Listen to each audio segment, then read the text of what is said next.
بسم اللہ الرحمن الرحیم۔ السلام علیکم ناظرین، میں ہوں آپ کا میزبان احسن چیمہ۔ ویڈیو کا آغاز کرنے سے پہلے آپ سب سے گزارش ہے کہ اگر ابھی تک آپ نے چینل سبسکرائب نہیں کیا تو برائے مہربانی کر لیں۔ ویڈیو پسند آئے تو ویڈیو کو لائک اور شیئر کریں، اور اگر کوئی کمی بیشی رہ جائے تو برائے مہربانی کمنٹ سیکشن میں اپنی رائے کا اظہار ضرور کریں۔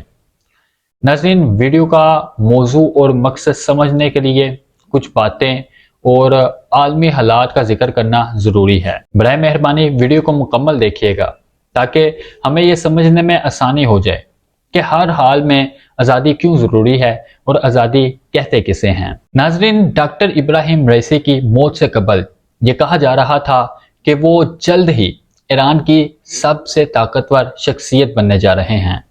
ہیلی کاپٹر حادثے میں ان کی موت کے بعد ان قیاسرائیوں نے بہت زیادہ زور پکڑ لیا ہے کہ ایران کے سپریم لیڈر آیت اللہ خامنئی کا اب جانشین کون ہوگا۔ ایران کے صدر کی موت سے ملک کی پالیسیوں یا ایرانی ریاست کو بظاہر تو کوئی خطرہ نظر نہیں آ رہا، لیکن اسرائیل فلسطین تنازع کو لے کر دیگر کئی محاذوں پر ایران کو بہت بڑا جھٹکا لگا ہے۔ ماہرین کا کہنا ہے کہ اگر ایران آئینی تقاضوں کو پورا کرتے ہوئے رئیسی کے متبادل کے طور پر کسی ایسی شخصیت کو صدر منتخب کرنے میں کامیاب ہو جاتا ہے تو وہ نہ صرف قدامت پسندوں کے اتحاد کو قائم رکھے گا بلکہ خارجی محاذ پر بھی ڈٹ جائے گا۔ ناظرین، جیسا کہ میں آپ کو پچھلی ویڈیو میں بتا چکا ہوں کہ رئیسی کے مخالفین خوشی منا رہے ہوں گے، کیونکہ ان کا کہنا ہے کہ 1980 کی دہائی میں بطور پروسیکیوٹر ابراہیم رئیسی نے سینکڑوں سیاسی قیدیوں کو سزا دلوانے میں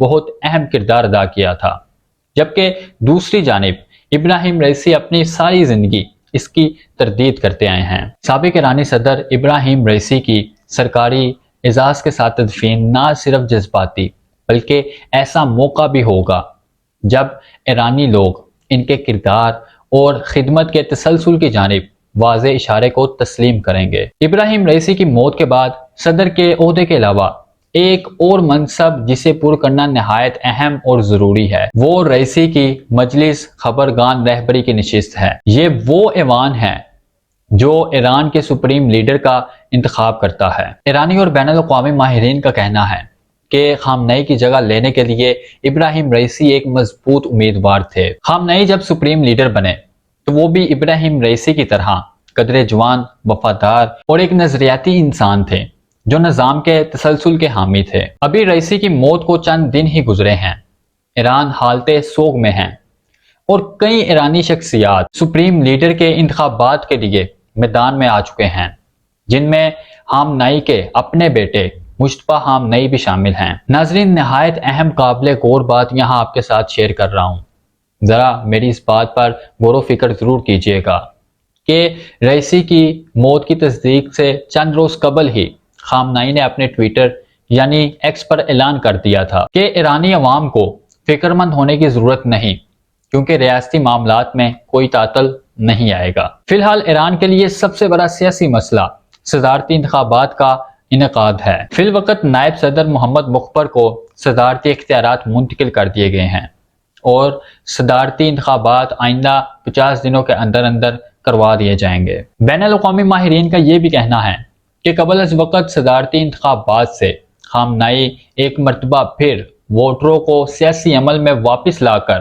کریڈٹ حاصل کر لے گا۔ ابراہیم رئیسی کی موت کے بعد جہاں ایران کا ماحول ناسازگار اور عالم اسلام غم میں مبتلا ہے، وہاں ایران کے عالمی مخالفین کو کھل کر باتیں کرنے اور پروپوگنڈے کرنے کا موقع مل گیا ہے۔ جرمنی کے تھنک ٹینک حامد رضا عزیزی کا کہنا ہے کہ اس قدامت پسند گروپ کے اندر بھی مختلف گروہ ہیں، جن میں ایسے افراد بھی ہیں جو نہایت سخت گیر ہیں اور کچھ بہت عملیت پسند ہیں۔ ان کا خیال ہے کہ نئی پارلیمنٹ اور مقامی سطح پر اس عہدے کی رسہ کشی مزید سخت ہو جائے گی۔ جو کوئی بھی ابراہیم رئیسی کی جگہ لے گا، اسے ایک سخت گیر پالیسی کا ایجنڈا اور محدود اختیارات وراثت میں ملیں گے، کیونکہ فیصلہ سازی کا مکمل اختیار صرف ایران کے رہبر اعلیٰ کے پاس ہوتا ہے۔ اسی طرح ملک کی خارجہ پالیسی، خصوصاً خطے میں تعلقات کا حق، ایران کی عسکری قوت پاسداران انقلاب کے پاس ہے۔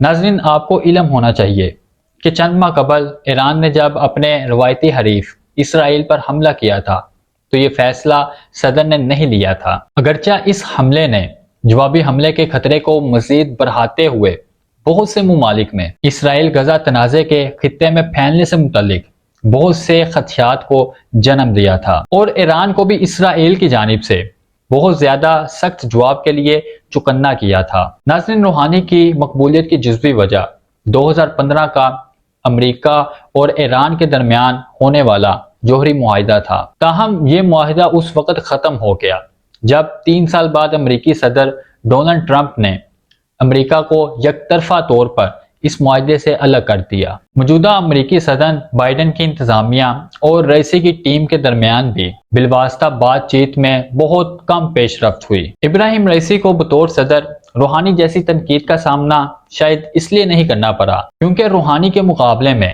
وہ کم بااثر سمجھے جاتے تھے۔ ناظرین، ہیلی کاپٹر حادثے میں ایران کے وزیر خارجہ حسین امیر عبدالحیان بھی ہلاک ہوئے ہیں، جنہوں نے دنیا کے سامنے ایران کا مقدمہ لڑنے میں بہت اہم کردار ادا کیا اور اعلامی پابندیوں کے اثرات کم کرنے کے لیے بھی بہت کوششیں کی۔ اسرائیل کی غزہ جنگ کے دوران ہونے والی سفارتکاری میں حسین امیر فون پر سنائی دینے والی آواز، ملاقاتوں میں نظر آنے والا وہ چہرہ تھے جنہوں نے اتحادیوں کے ساتھ ساتھ تنازع کو کم کرنے کے لیے بے چین عرب اور مغربی دنیا کے وزرائے خارجہ کا سامنا کیا۔ ایک سینئر مغربی سفارتی شخصیت نے کہا کہ پیغامات پہنچانے کے لیے وہ ایک مفید ذریعہ تھے، لیکن یہ محتاط انداز میں ہوئی تھی کیونکہ طاقت وزیر خارجہ کے پاس نہیں تھی۔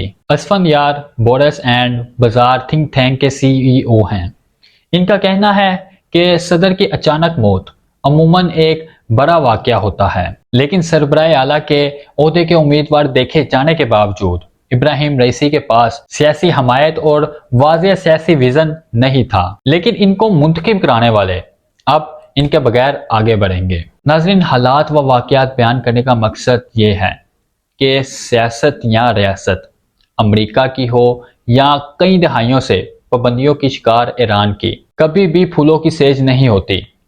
سیاست یا ریاست کو چلانا ہر دور میں ہر خطے میں آگ کے دریا کو پار کرنے کے مترادف ہے۔ میں اپنی ویڈیو کے ذریعے اپنے 24 کروڑ عوام، ریاستی اداروں، حکمرانوں، سیاستدانوں اور دیگر سٹیک ہولڈرز کو یہ واگزار کروانا چاہتا ہوں کہ اگر ایران میں بھی طاقتور حلقوں، ریاستی اداروں، سیاستدانوں اور حکمرانوں میں کئی دہائیوں سے تناؤ چلتا آ رہا ہے اور اوپر سے دنیا نے ایران پر معاشی و تجارتی پابندیاں بھی لگا رکھی ہیں، پھر بھی ایران اپنی داخلی اور خارجی آزادی پر کسی قسم کا سمجھوتا نہ ہی ماضی میں کرتا دکھائی دے رہا ہے اور نہ ہی مستقبل میں اس قسم کا کوئی شک محسوس ہو رہا ہے۔ پاکستان جو خطواتی، موسمیاتی اور دیگر وجوہات کی بنیاد پر پوری دنیا میں غیر معمولی اہمیت کا حامل ہے، پاکستان قدرتی طور پر اتنا طاقتور ملک ہے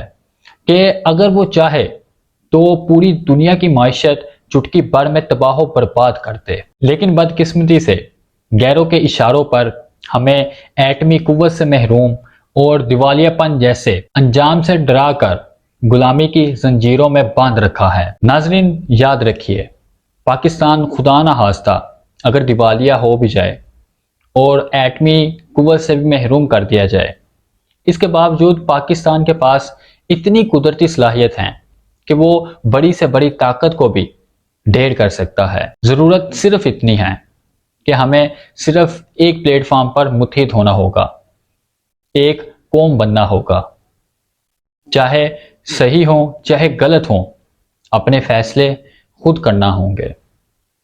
اسی کے ساتھ اپنے میزبان کو دیجیے اجازت، انشاءاللہ دوبارہ ملاقات ہوگی، تب تک کے لیے اللہ حافظ۔ پاکستان زندہ باد۔